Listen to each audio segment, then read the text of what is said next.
রাস্তায় চলাফেরা করা মানুষের মাঝ দিয়ে কাঁধে ঝোলানো ডিমের ডালা নিয়ে ঘুরে বেড়াচ্ছেন একজন। দুটো হাত নেই, তবুও হাঁটা থেমে নেই তার। কেউ সামনে ডাকছে, কেউ দূর থেকে ইশারা দিচ্ছে। তার ডালার ভেতরে রাখা সিদ্ধ ডিম ক্রেতা হিসেবে পথচারীরা একদিকে নিজ হাতেই তুলে নিয়ে খোসাও ছাড়িয়ে নিচ্ছেন, আরেকদিকে কেউ বা তার পকেটে টাকা তুলে দিচ্ছেন। সে একজন পঙ্গু, এমন একটা পঙ্গু যার দুটো হাত নেই। সে কর্ম ইচ্ছা থাকলেও করতে পারবে না, কিন্তু এখানে দেখতেছে তার ইচ্ছা শক্তিটা এত প্রবল যে সে কারো কাছে চাইবে না, সে কর্ম করে খাচ্ছে।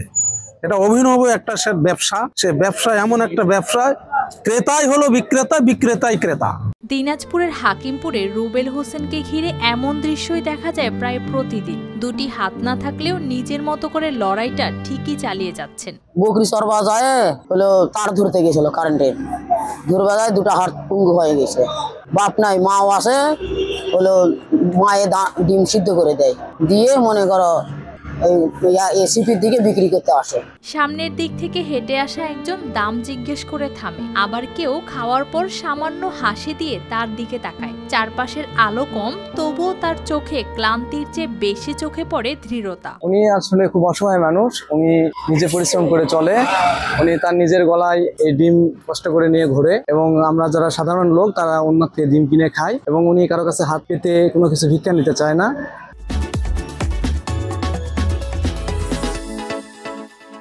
হাঁটতে হাঁটতে কখনো থামে, কখনো আবার সোজা এগিয়ে যায়। কোনো মোড়ে একটু ভিড় দেখলেই দাঁড়ায়, মানুষের সঙ্গে কথা বলে, নিজের মতো করে ক্রেতাদের বুঝিয়ে বলেন ডিম আছে, চাইলে নিতে পারেন। হাত না থাকায় অন্য কোনো কাজ হয়তো তার দ্বারা সম্ভব ছিল না, তাই বেছে নিয়েছেন এমন ব্যবসার আইডিয়া যেখানে তার কাছ থেকে ডিম সংগ্রহ ও খোসা ছাড়ানো সবই করেন ক্রেতারা। আসে দেখলাম উনি পঙ্গু, দুই হাত নেই, যার জন্য আমরা ওনার উপর অনুগ্রহ করে দুটো একটা ডিম নিলাম, নিয়ে নিজে হস্তে নিয়ে ছিলে নিজেই খাচ্ছি। ছোট বয়সে বিদ্যুৎ স্পৃষ্টে দুই হাত হারানোর পর থেকে এভাবেই চলেছে রুবেলের জীবন। বাবা নেই, মায়ের কষ্টে বড় হওয়া, তারপর বিয়ে, সব মিলিয়ে পৃথিবীটা হয়তো অন্য ৮-১০ জন মানুষের মতো নয়, কিন্তু হাল ছাড়েননি। দুই পায়ে ভর করে ছাগল চড়ানো থেকে ছোটখাটো কাজে জীবিকা নির্বাহ করতেন। আমার 2007-এ অ্যাক্সিডেন্ট হয়েছে, কারেন্টে দুটা হাত দুটা পুড়ে গেছে।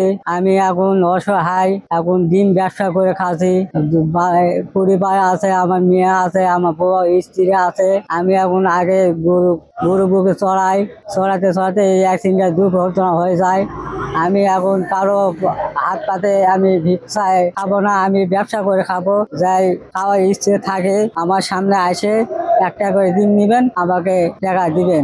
কিন্তু এখন আর তা দিয়ে পেট চলছে না, তাই শেষ পর্যন্ত ডিম বিক্রি তার ভরসা। এই দিয়েই চলে সংসার। ভিক্ষা না করে রুবেল হোসেনের জীবিকা নির্বাহের এই প্রচেষ্টা হয়তো সমাজে অন্য মানুষদের জন্য হতে পারে অনুপ্রেরণা। News desk, RTV।